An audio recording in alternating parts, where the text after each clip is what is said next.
Good day, everyone. It is Tuesday, February 22nd. My 110th, I think that's correct, YouTube orbit, and it is a fabulous day today. The air is still a little cool, but it is perfectly clear. And you can see the plum tree's almost finished blossoming now. Hey everyone, happy Tuesday. I'm just gonna chat a bit here while I put some equipment away. I got motivated, inspired, whatever you want to call it, to work on shooting some more foundation images with my Polaroid for a series that I have, which is, I showed you those, excuse me while I go get some things here to scan. I showed you the pieces I was working on with the cloth cyanotypes, and I wanted to do more like that with the figures and with the botanicals.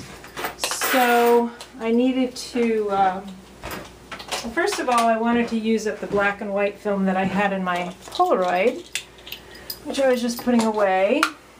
And this is my close-up filter for the Polaroid. So I wanted to use up that black and white film because I wanted to put color film in it for my 52 at 52 today, which this is my 52 at 52. This is the Polaroid. I did a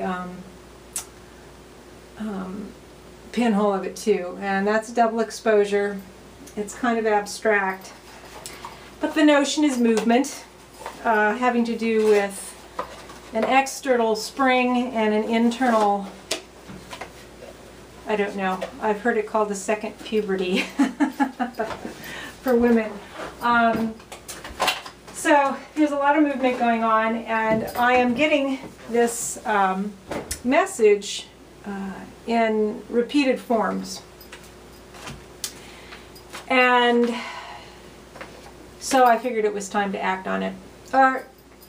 It wasn't a matter of thinking about it. It was actually a matter of feeling it. So that's what I've been doing this morning, and it's actually kept me pretty busy. And so now I need to scan some of these. This was a goop I scanned yesterday. So now I'm going to scan these goops from today. The goops actually, and the goops, for anybody that wants to know, I will show you. When you shoot a Polaroid, the peel apart Polaroids, which come with pack film in the old camera that has the bellows and all.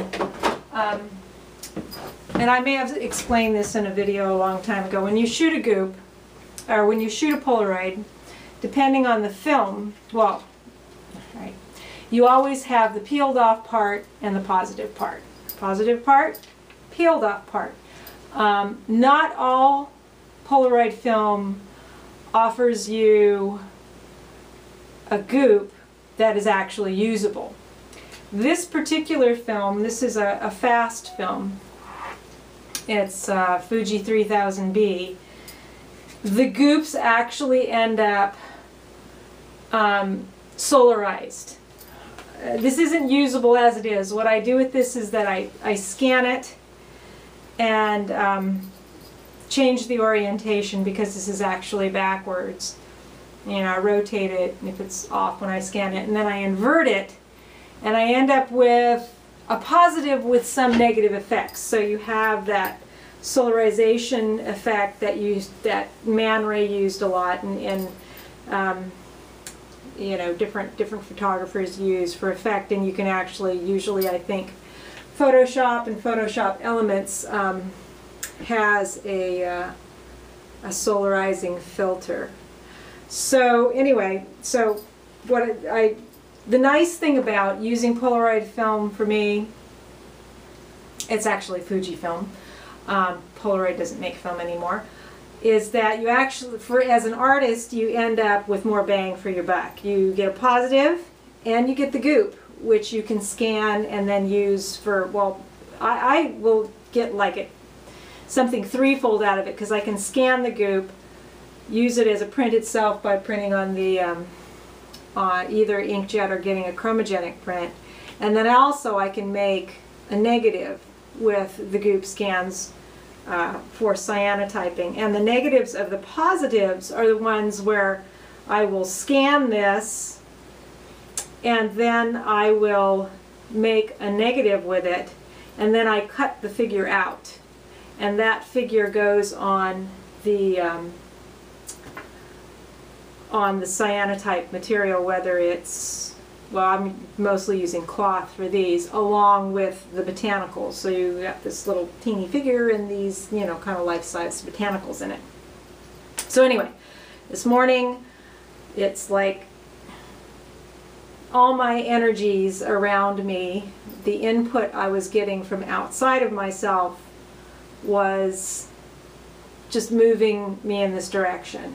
And it's a matter of not even really thinking about it, although some of the input I had was from someone else. And sometimes certain people can just really push you in a direction. So it's been good. And maybe it was the massage yesterday, I don't know. My back still hurts. And actually in some of these I'm exploring the notion of quaking. Of course, everybody knows that New Zealand had an earthquake yesterday, but the very strange thing about that was I dreamt of an earthquake yesterday morning. I dream of earthquakes fairly regularly, but I haven't dreamt of one for quite a long time. And it was a disturbing enough dream that it was like an inception kind of dream, and that I woke up into another dream that it was like in real life, and then I woke up and it was, you know, the whole feeling of falling and everything. By the way, Inception with riff tracks is awesome. I mean, Inception itself is fun. You know, it's not, I don't think, a fabulous, you know, piece of art, but it's an awfully cool film, but it's hilarious with riff tracks. So we watched that last night. But anyway, the whole dream within a dream happened even before that.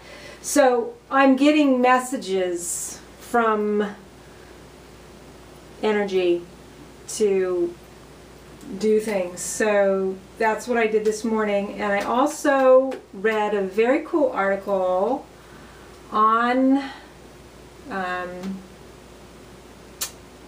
it's on Tricycle.com, and I'll put the link. And the article is called Full Body, Empty Mind. And it's very interesting. It's about paying attention to the body and how often we just tune it out. You know, we're not even aware of the body. I mean, you know, we go through our daily lives, we think we're paying attention to our body, but usually our mind is chattering away, etc., etc. But what I love about this article is how it